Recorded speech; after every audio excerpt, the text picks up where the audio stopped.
Yo, what's up mga kapiskado natin dyan? Welcome back sa channel ko. Isang magandang umaga sa inyo. Gusto ko kayong kamustahin lahat kung ano ang mga katayuan or status ng mga palaisdaan nyo, guys. So, ayun, dito okay naman. So, pasalamat tayo at hindi tayo ganun napuruhan, no? Pero, gusto ko lang ipag-pray din at iniimbitahan kayo na ipanalangin natin, no? Yung mga kababayan natin, lalo na yung mga binaha sa Marikina, Bulacan at sa mga ibang karatig bayan, no? So pag-pray natin sila na makabawi agad at malampasan yung pagsubok na pinagdadaanan. So yun nga guys, for today's video, gagawa tayo ngayon ng DIY filter sump para sa aking bathtub din dyan sa likod. So ayun, huwag na natin patagalin. Let's go! So ayun guys, isang magandang araw muli. Napakaganda ng sikat ng araw. So eto dito sa aking rooftop, makikita nyo green water siya, no? Ayan, ayan ang ating i-makeover para mamaya maging clear water na siya. Tapos dito sa side, andito yung mga gagamitin natin. Ayan mga kapiskada. So wala kasi tayong mga power tools, kaya kung ano yung ating mga pwede nating magamit dito sa ating rooftop, no, yung mga resources natin, yun lang yung ating ginagamit. So yung mga gagamitin natin at yung mga kailangan natin ngayon, ito, gagamit tayo ng glue stick.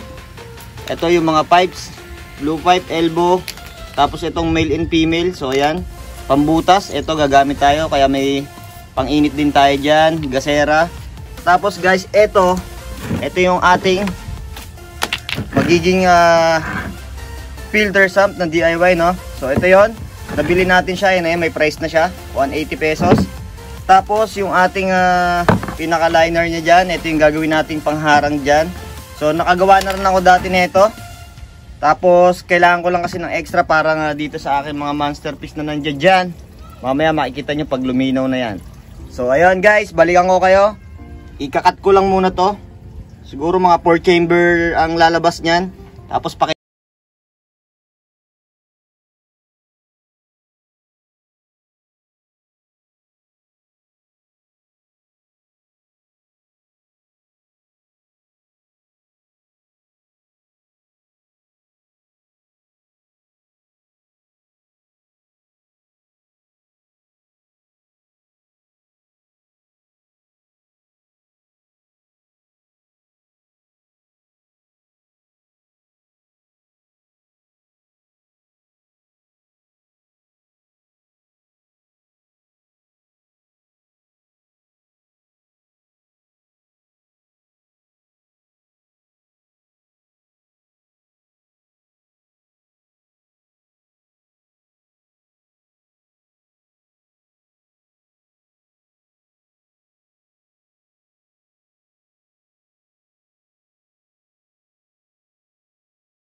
so ayun nga mga kapiskada, no? Katatapos ko lang ikat yung mga divider niya, no? Yung liner kanina.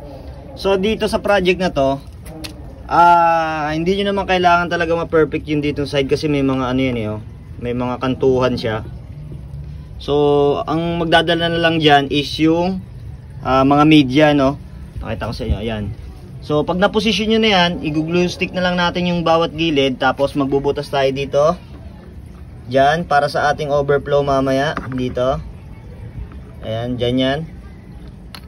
Tapos, after nun, siguro patutuyuin lang natin. Tapos pwede na natin magamit. Pero kung may ano kayo, budget naman kayo, gamit na lang kayo ng ma-suggest ko is yung silicone para mas the best, no? So ayan siya. So dinivide ko lang, bali ang sistema niyan, pagdating dito ng input, no, sasalain siya ng mga filter wool. Tapos kada chamber niyan is may media. So ganoon na magiging sistema niyan. Mamaya papakita ko sa inyo, guys. So ididikit ko muna to, ipipix ko muna to, tapos lalagay tayo dito ng overflow, no, yung male female natin, bubutasan natin dito. Tapos after nun, balikan ko kayo, guys. So ayun mga kapiskada, no, eto nakabit na natin, napix na natin sila ng glue stick. At nabutasan na rin natin para sa ating overflow. Ayan, ito elbow lang ginamit. So ayan, ito yung pinakaano niyan sa loob mga kapiskada, no. So ayan, dinikitan lang natin siya ng glue stick. Ayan, tapos patutuyuin lang natin to mga kalahating oras. Ayan, tapos lalagyan natin siya ng mga media. So dito yung ating filter wool, Lavarax, yan yung mga ceramic, kung ano yung mga available natin na natirang media dito sa ating rooftop, no, yung mga ginamit natin dati. Tapos ayan, bali dito yan mga piskada, para sa ating monster fish. Ganyan yan ang mangyayari. So napansin nyo, ayan. Ayan, mamaya isasalpak na natin dyan para yung green water dyan luminaw na siya, no. So babalikan ko kayo para sa update. Tapos patutuyuin lang natin siya. And then susunod, pakita ko sa inyo kung paano na yung process niya, no. So yun mga kapiskada, no, bago ko ipakita sa inyo yung final output nun, pasilip ko muna sa inyo yung unang-unang ginawa kong DIY filter sump dito sa aking mini pond, no. Pakita ko sa inyo, guys. So ito mga kapiskada, no, nandito tayo ngayon sa terrace ng aming bahay. So ito yung aking mini pond. Ayan, nagpalit ako ng filter wool ngayon. So dahil nabenta na natin yung ating 75 gallon naman na aquarium, nilipat natin dito yung aking silver arowana. Hindi ko lang alam kung makikita nyo kasi may nilagay akong net para hindi siya tumalon. Tapos ito yung sinasabi ko sa inyo. Ayan, tinubuhan na siya ng mga pothos plant.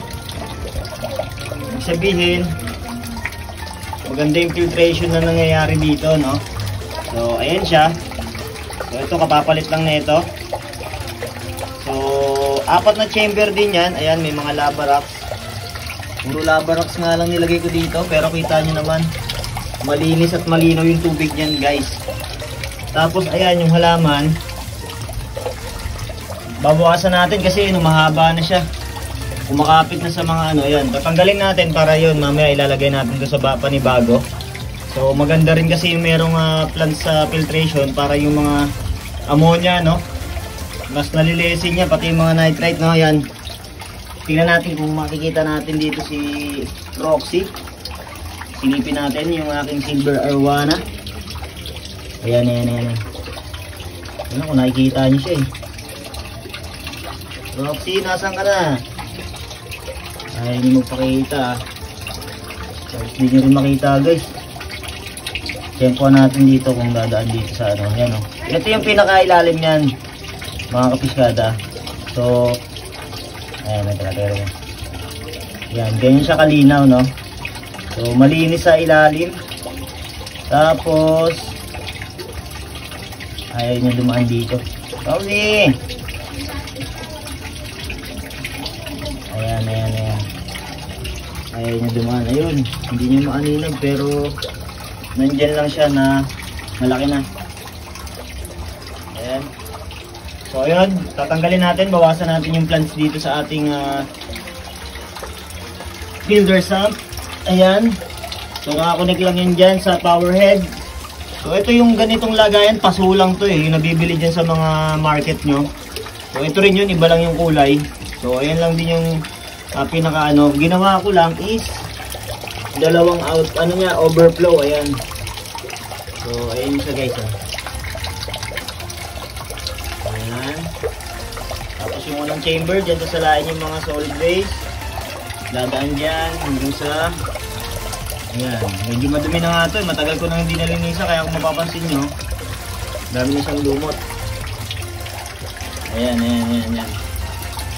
So mamaya ipapakita ko yung final dun sa taas, no? Balikan ko kayo guys. So yun nga mga piskada, no? Nagbabalik uli. Ayun, makalipas ang kalahating oras. Yan, ready to use na ang ating DIY filter sump. So ayun, naglagay na ako ng filter wool, Labrax, at ito pa yung mga media natin, ceramic rings. Meron din tayo ditong charcoal na gagamitin. Kasi andito pa yung mga ibang Labrax, sinugasan ko pa. So ayun. Ayan, marami pa. Tapos, atay ko muna yung supply dito ng filter ng submersible pump. So dito gumamit ako ng submersible pump na 2800 LH. So ayan siya. Tapos kung mapapansin nyo, may extension ako. Putol yan, ayan. Pinutol ko kasi hindi aabot dun sa may pinakasaksakan. Pero okay lang yan kasi ginamit ko pa rin naman yung kanyang, ayan, makikita nyo, pinaka original na saksakan, no? So same process lang din yan kasi nag-extend lang tayo ng wire. So ayun, balikan ko kayo, i-set up ko muna to lahat. Tapos pakita ko na sa inyo yung function yan, no? So ayun mga kapiskada, katatapos lang i-set up ang ating DIY filter sump. Ayan, naka-outdoor po yan. So pagdating dito sa submersible pump, syempre akit dito yung solid waste, dadaan, ayan, may mga butas yan. Kaya ayan na lang din yung ginamit kong mga, yung liner nya, no, dito sa plastic pot na to, na pahaba. So ang maganda kasi nyan, pag sala dito, ayan siya, tatagos yan dyan sa mga media, dadaan. Ayan, syempre may mga plants tayo, goods na goods, hanggang sa dulo. Tapos sa pinaka overflow nya. So kung mapapansin nyo, green water pa yan, pero mga 1 to 2 hours na yan, makikita nyo yung progress ulit mamaya.